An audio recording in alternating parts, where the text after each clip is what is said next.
দর্শক, জমে উঠেছে রংপুর এবং চাঁপাইনবাবগঞ্জের কোরবানির পশুর হাট। এ নিয়ে আমাদের সাথে যুক্ত হচ্ছেন বিস্তারিত জানানোর জন্য আমাদের সহকর্মী। আমরা কথা বলবো তাদের সাথে। প্রথমে চলে যেতে চাই রংপুরে, সেখানে আছেন আমাদের সহকর্মী মাজেদ মাসুদ। মাজেদ, আমি দেখতে পাচ্ছি আপনি পশুর হাটে অবস্থান করছেন, বেচা বিক্রি কেমন দেখছেন এবং ক্রেতা বিক্রেতারা কি বলছেন আমাদের জানাবেন। নিশ্চয়ই জানেন যে আসলে ঈদুল আজহার আর মাত্র 4 দিন আছে। প্রথম থেকে আমরা দেখেছি উত্তরাঞ্চলের যে পশুর হাটগুলো, এই হাটগুলো খুব একটা জমে ওঠেনি, তবে শেষ সময়ে এসে আমরা দেখছি ক্রেতা বিক্রেতার হাট দেখে বেশ মুখরিত হয়ে উঠেছে। ক্রেতারা অভিযোগ করছেন যে এবছর পশুর দাম তাদের উৎপাদন খরচ অনুযায়ী অনেক কম, আর বিক্রেতারা যেটা বলছেন তারা পছন্দের পশু পাচ্ছেন ঠিকই, তবে যে তুলনায় বিক্রেতারা বলছেন দাম কম, সেই তুলনায় আসলে ক্রেতারা এত কম দামে পশু কিনতে পারছেন না। তবে আশার বিষয় হচ্ছে এবছর আসলে গরু যে বেচা কেনা সেটাও আসলে কমে গেছে, ক্রেতার কিছুটা সংকট রয়েছে। একটি তথ্য আপনাকে দিয়ে রাখতে চাই, রংপুর বিভাগের 8 জেলায় এবছর পশুর চাহিদা 13,18,000, পক্ষান্তরে আমাদের পশু প্রস্তুত আছে 21,52,000, অর্থাৎ প্রায় 8.5 লাখ পশু উদ্বৃত্ত থাকার কারণে এবার কিন্তু বাইরের যারা ব্যাপারী তারাও আসেননি, ফলে পশুর হাটগুলোতে ক্রেতার সংকট রয়েছে এবং দাম কিছুটা কম রয়েছে। আমরা একজন ক্রেতার সাথে কথা বলতে চাই, আপনার কাছে জানতে চাই, বিক্রেতার সাথেই কথা বলি, একটু জানতে চাই পশুর দাম এবছর কেমন এবং বিক্রি হচ্ছে কি। নগদ পেমেন্টে 500 টাকা পর্যন্ত ক্যাশব্যাক, আর লেনদেনে প্রতিদিন ডিপ ফ্রিজ এবং ঘন্টায় ঘন্টায় এসি টিভি সহ দারুণ সব গিফট। পশুর দাম খুবই কম, যে খরচা তাতে পশুর দাম পোষাবে না। আপনি কি বিক্রি করতে আসছেন নাকি? ভাই, গরু বিক্রি করতে আসছি। দাম কেমন এবং ক্রেতা আছে কিনা?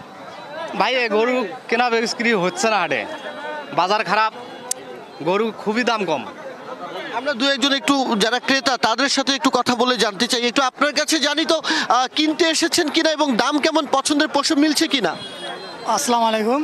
কিনছি আমরা গরু একটা, মানে আজকে হাটে তেমন পরিস্থিতি, মানে বাজার সেরকম স্বাভাবিক বাজার, সবাই গরু কিনতে পারতেছে। মানে অনেক ধন্যবাদ। আসলে হাটগুলোর ব্যবস্থাপনা নিয়ে একটু কথা বলতে সাথে একটু আপনার কাছে জানতে চাই, হাটের আসলে ব্যবস্থাপনা কেমন, এবছর বেচা বিক্রি কেমন হচ্ছে এবং পশুর উপস্থিতি কেমন? না, পশুর উপস্থিতি অনেক বেশি। এবারে কৃষকদের ঘরে ঘরে গরু, কিন্তু ব্যাপারী না থাকায় আগে এই দিক থেকে ঢাকা থেকে লোক এসে ক্রয় করে নিয়ে যেত। অনেক বেশি গরু হচ্ছে, সব লোকাল লোক, কিন্তু অনেক ধন্যবাদ। একটা বিষয় জানিয়ে রাখি, এবছর কিন্তু উত্তরের এই সীমান্ত পার দিয়ে তেমন করে ভালো কেউ গরু নেই, অর্থাৎ দেশি গরুর উপস্থিতি বাজারে বেশি। আমরা রংপুরের পশুর হাটের খবর শুনছিলাম, আমরা জেনেছি যে সেখানে পশুর দাম কম, এমনটাই জানাচ্ছিল আমাদের সহকর্মী। এবার আমরা চলে যাব চাঁপাইনবাবগঞ্জের বটতলা পশুর হাটে, সেখানে আছেন আমাদের সহকর্মী জহুরুল ইসলাম। জহুরুল, রংপুরের খবর জানছিলাম, আপনার কাছ থেকে শুনবো চাঁপাইনবাবগঞ্জের পশুর হাটের খবর। বৈরী আবহাওয়ার মধ্যে সেখানকার পশুর বাজারে বেচা কেনা কেমন দেখছেন এবং ক্রেতা বিক্রেতারা কি বলছেন আমাদের জানাবেন।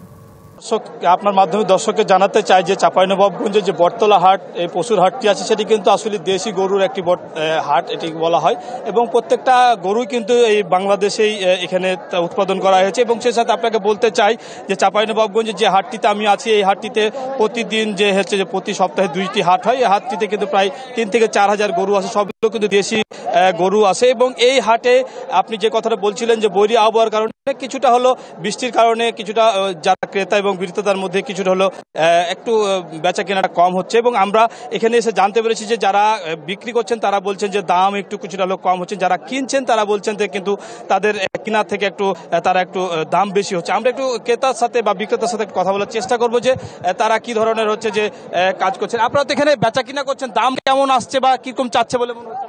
দাম তো ভালোই চাচ্ছে। আপনারা যে বিক্রি করছেন, আপনারা কিরকম দাম চাচ্ছেন? এটা চাচ্ছি 120, 80 হলে দিয়ে দেবো। শুনছিলেন যে একজন বিক্রেতা বলছিলেন যে এই হাটটিতে শুধুমাত্র হচ্ছে যে দেশি গরু আসেন এবং সে সাথে হচ্ছে যে তারা গরু বেচা কিনা করছেন।